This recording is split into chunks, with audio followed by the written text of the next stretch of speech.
कार्तिक मातम का 30वां अध्याय। महाराज पृथु ने विनय पूर्वक नारद जी से कहा, भगवान आप समस्त वेद शास्त्रों एवं पुराणों के ज्ञाता हैं, अतः कृपा करके यह बताइए कि किस देवता की कितनी परिक्रमा करनी चाहिए तथा उसका क्या फल प्राप्त होता है।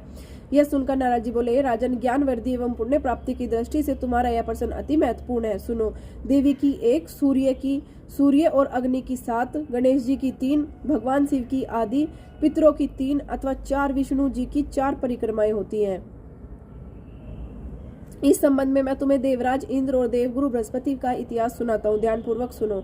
वे वास्तव मनवंतरम में एक बार इंद्र सहित सभी देवता देवगुरु बृहस्पति जी के पास गए और उनसे पूछा कि हे गुरुदेव, ब्रह्म काल से पहले यह सृष्टि कैसी थी, इंद्र आदि देवतागण कैसे थे तथा उनका कार्य क्या था। यह सुनकर देवगुरु बृहस्पति ने कहा, देवराज, उस काल की बात तो हम भी नहीं जानते, क्योंकि उस काल की बीते अब तक 6 मनवंतर हो चुके हैं, परंतु आपकी ही नगरी में सुधर्मा नामक व्यक्ति रहता है, वह इस संबंध में सब कुछ बता सकता है। तब बृहस्पति जी सहित इंद्र आदि सभी देवता सुधर्मा के पास गए। सुधर्मा ने देवगुरु बृहस्पति, देवराज इंद्र सहित सभी देवताओं का यथाविधि पूजन व आदर सत्कार किया।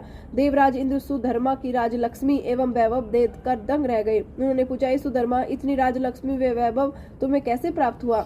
तुमने ऐसा कौन सा यज्ञ अथवा तप किया, दान किया, जिसके प्रभाव से ब्रह्मकाल से पहले ही की बात भी जानते हो? यह जानने की हमारी प्रबल अभिलाषा है। देवराज इंद्र के आग्रह पर सुधर्मा ने कहा, देवराज, जब चारों युगों की 1000 चौकड़ी बीत जाती है तब ब्रह्मा का एक दिन होता है। उस एक दिन में 14 मनु और इंद्र होते हैं। जब हम विष्णु लोक में थे तब वहां पर रहते हमारे सामने इंद्र ब्रह्मा हो चुके हैं।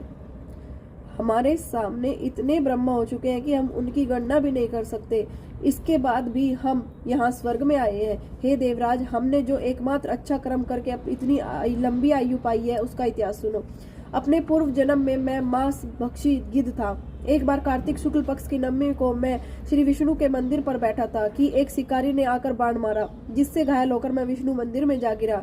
उसी समय मांस लोभी एक कुत्ते ने आकर मुझे पकड़ लिया। उसकी देखा देखी अन्य कुत्ते भी वहां आ गए। वह कुत्ता उनसे डरकर मुझे मुंह में दबाए मंदिर के चारों ओर घूमने लगा। अन्य कुत्ते भी उसके पीछे थे। इस प्रकार सबने मंदिर की प्रदक्षिणा कर ली। इस बीच मेरी मृत्यु हो गई। हे देवराज, मंदिर की प्रदक्षिणा से भगवान अत्यंत प्रसन्न हुए और उन्होंने मुझे अपना परम पद दे दिया। यह वृत्तांत सुनकर देवराज इंद्र एवं अन्य देवतागण अति प्रसन्न हुए और उन्होंने भी भगवान का पूजन का प्रदक्षिणा की।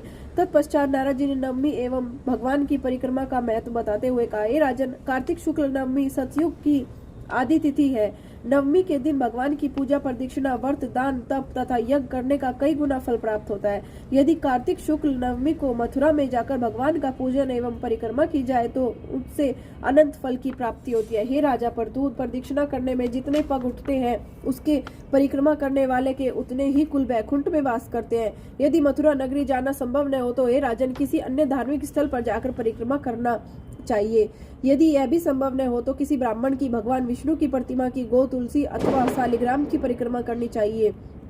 हे राजन, तुलसी जी अथवा शालिग्राम की प्रदक्षिणा करने से समुद्र सहित संपूर्ण पृथ्वी की परिक्रमा करने का फल प्राप्त होता है। कार्तिक के शुक्ल पक्ष की नवमी को गो ब्राह्मण, देवालय, तुलसी वन, साधु, वैरागी, जीवन मुक्त, परमहंस, ग्रस्त, वेद, उपवेद तथा पुराण, ये सब ग्राम में ही निवास करते हैं। अतः अपने ग्राम की प्रदक्षिणा करने मात्र से ही सभी की प्रदक्षिणा हो जाती है। हे राजन, यदि ग्राम की प्रदक्षिणा करनी हो तो प्रातःकाल स्नान आदि से निवृत्त होकर कमंडल हाथ में ले ओम नमो भगवते वासुदेवाय का जाप करते हुए सूर्योदय से पूर्व ही प्रदक्षिणा आरंभ करे। ब्राह्मण, देव स्थान अथवा शालिग्राम की प्रदक्षिणा सूर्योदय के बाद भी की जा सकती है। बोले विष्णु भगवान की जय।